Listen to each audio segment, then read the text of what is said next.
Bismillahirrahmanirrahim. Assalamualaikum warahmatullahi wabarakatuh.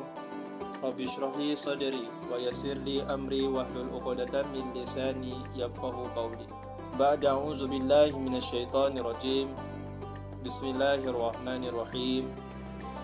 Ya ayyuhallazina amanu zkurullaha zikran katsira. Yang bermaksud, wahai orang-orang yang beriman, berzikirlah kamu kepada Allah dengan zikir yang banyak. Alhamdulillah, syukur kita pada Allah Subhanahu wa taala telah sampai kita ke bulan yang suci, bulan yang dipenuhi dengan barakahnya Allah Subhanahu wa taala, yaitu bulan suci Ramadan. Anak-anak yang dirahmati Allah Subhanahu wa taala, sedikit perkongsian daripada Ustaz pada hari ini, yaitu mengenai tentang zikrullah. Anak-anak yang dirahmati oleh Allah Subhanahu wa taala, apakah itu zikrullah? Zikrullah bermaksud kita mengingati Allah Subhanahu wa taala di setiap keadaan, tempat dan masa. Bagi diri kita sebagai hamba-Nya Allah Subhanahu wa taala, haruslah kita mengabdikan diri kita ni kepada Allah Subhanahu wa taala. Salah satu hubungan kita untuk merapatkan hubungan kita ni kepada Allah Subhanahu wa taala selain solat adalah zikir.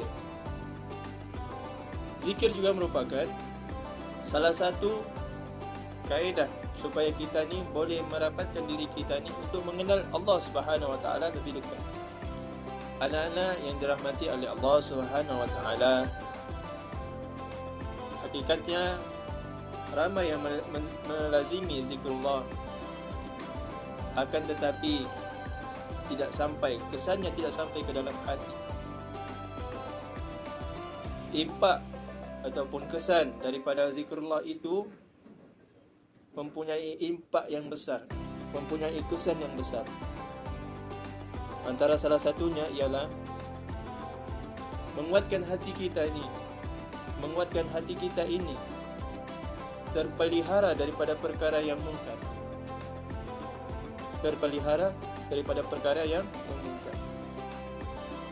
Dan salah satu kesan yang besar apabila kita melazimi zikrullah ini dengan sepenuh hati kita, akan terubat hati kita daripada yang tersakiti. Sakit-sakitnya di dalam hati kita ini, meronta-ronta hawa nafsu itu untuk membuat ke arah kemungkaran. Apabila kita berzikir dengan sebaik-baik zikir, apabila kita memuji Allah Subhanahu wa taala dengan hati yang ikhlas, niscaya hati itu akan menjadi tenang. Anak-anak, zikir juga dapat kita meruntuhkan istananya nafsu di dalam hati kita ini. Jadi beringat anak-anak oleh Allah yang dirahmati oleh Allah Subhanahu wa taala, zikir yang boleh kita lakukan itu bukan semestinya kita boleh buat di masjid. Akan tetapi di dalam bilik tidur kita boleh berzikir. Kita tengah duduk buat kerja rumah, kita boleh berzikir. Kita tengah tolong ibu di dalam dapur, kita boleh berzikir. Dalam apa sahaja kondisi ataupun keadaan kita, masa, tidak kira masa, dalam masa 24 jam, kita pilih mana-mana masa. Ambil 30 minit, kita lihat keindahannya Allah Subhanahu wa taala. Kita lihat keindahannya ciptaannya Allah Subhanahu wa taala. Kita masukkan dalam hati, kita ikhlaskan diri kita untuk berzikir. Kita ikhlaskan diri kita ni untuk berzikir. Jadi anak-anak, zikir juga di dalam zaman moden ini bukan hanya kita memegang tasbih. Anak-anak sendiri sahaja tahu, tasbih sahaja ada banyak jenis sekarang. Ada yang digital, ada yang masih lagi pakai benang. Akan tetapi,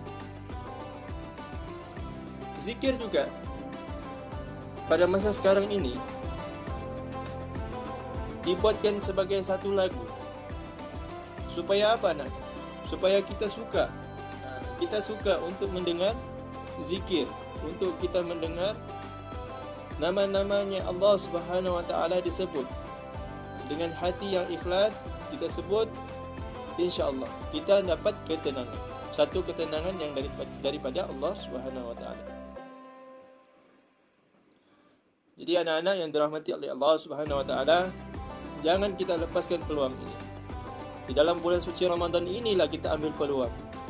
Di bulan suci Ramadan inilah kita ambil peluang untuk merapatkan diri kita kepada Allah Subhanahu wa taala, melatih diri kita supaya kita rajin berzikir, kita mengingati Allah Subhanahu wa taala dalam apa sahaja keadaan. Ingat anak-anak, apabila kita mahu buat kemungkaran, satu kemungkaran, istighfarlah dalam hati banyak-banyak. Berzikirlah, ingatlah Allah Subhanahu wa taala.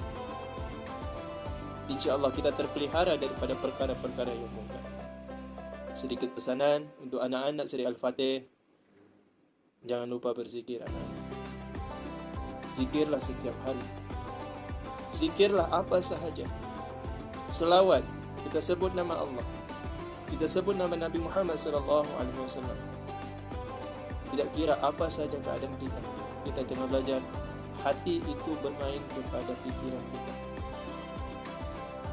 Jadi anak-anak, saya minta lazimilah zikrullah itu dalam lisan kita. Serapkanlah zikrullah itu dalam hati. InsyaAllah. Itu sahaja daripada Ustaz.